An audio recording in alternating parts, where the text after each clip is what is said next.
Hi. Hello. Hi, Lisa. How are you doing today? I'm good, and yourself? Okay. Well, I just want to take a brief moment to give you a little more detail about what's going on today. Okay. Today we're going to be holding a mock counseling session. Okay. Okay. As you know, my name is Renee Reed.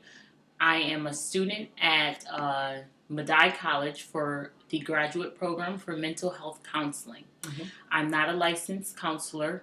I'm on the road to becoming a counselor, and this is just for the knowledge of my professor and my classmates. It'll be uploaded in a private YouTube, and we'll be taking a look at it. Okay. Okay? Mm-hmm. This is going to be recorded for that purpose only. Okay. Is that okay with you? Yes, absolutely. Okay, I appreciate that. And also, I just want to make sure that you're over the age of 18. Yes. Okay, Barely.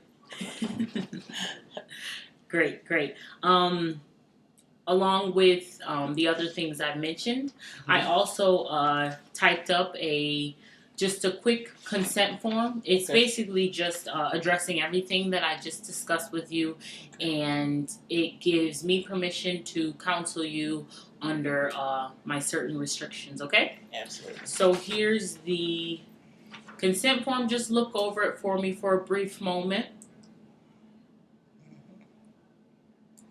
Yeah, it looks good. You want me to sign this? Yes, and if you are okay with everything, I ask that you do sign. Okay.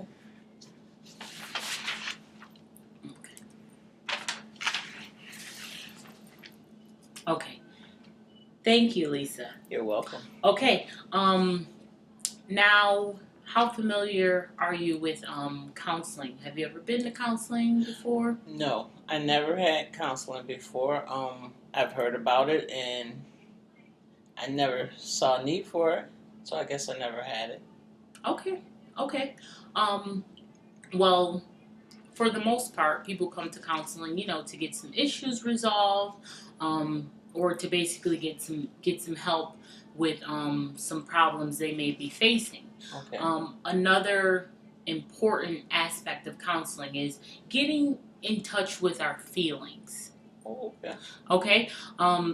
So with that being said, there's tons of feelings a person may feel, but we may not be good at expressing the exact feeling we're feeling in certain moments. Okay. So I have a feelings chart here that I have in my office at all times. Okay. And I just wanted you to take a look at the feelings chart and just look over it, and that'll give you a little more clarity of what our feelings and what our feelings that you may feel every day.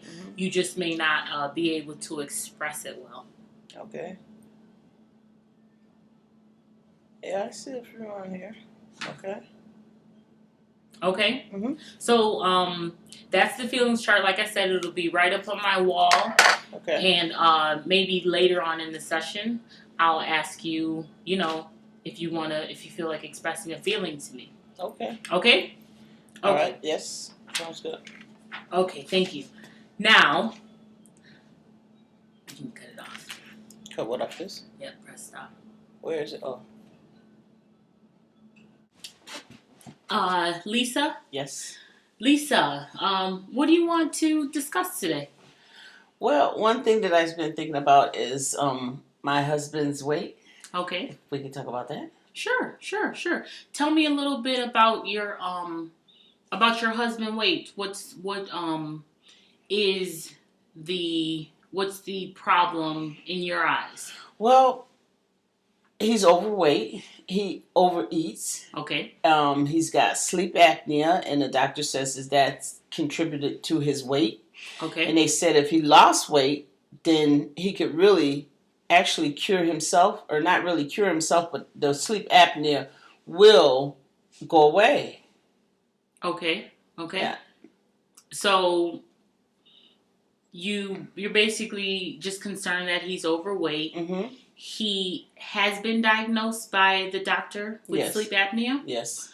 Okay. Tell me a little bit about his lifestyle. Like, for example, his eating habits, since he's having an issue with being overweight. Can you give me a little bit? Well, he overeats, that's for sure. Okay. You know, we eat dinner. He eats not only his dinner, but he always goes back for more. And a couple hours later, he's eating again. And I think that, my personal opinion, he's not hungry. He's greedy. And he doesn't seem to think it's a problem. And with that, it's no good. Okay. Mm-hmm. So, you mentioned that he overeats often.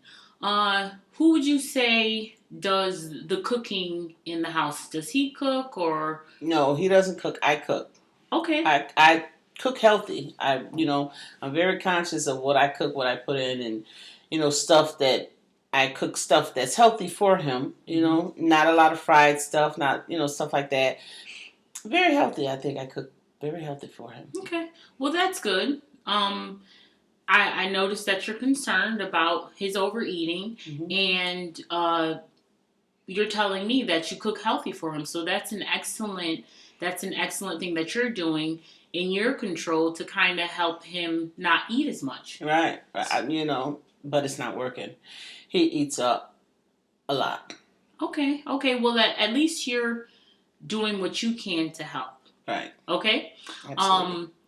Since you're here today and your husband isn't, I just kind of want to go over what you can do to kind of contribute to his healthier lifestyle. Okay. And his healthier lifestyle and in this instance, what would you like him to do? You say he's overweight, or do you want him to maybe lose weight and stop eating so freaking much. Okay, so your goal is to have him lose weight and stop eating as much. Right. Okay. Because, like I said, he's not hungry. He can't be. He's greedy. And he likes the wrong stuff. He likes cupcakes and sweets like that. He gets that, not from me, but when he's out. Mm. He gets that kind of stuff, cupcakes, cookies, and candy. He gets all of that stuff. So okay. Earlier you were speaking of how you do the cooking. Maybe we can get into the portions of eating. You have the advantage. You're already on that healthier lifestyle. You're cooking healthier for him. Maybe we can together kind of discuss ways that you can make a smaller proportion for him, which will at least help his intake while he's home. How do you feel about that? Well, I feel good about that. I do cook smaller portions. I give him smaller portions, but he always goes back for more. And maybe I should cook where there's no more to go back for. That's something that I might need to do. I don't know. That's a very good idea. So, but it's just he's out of control.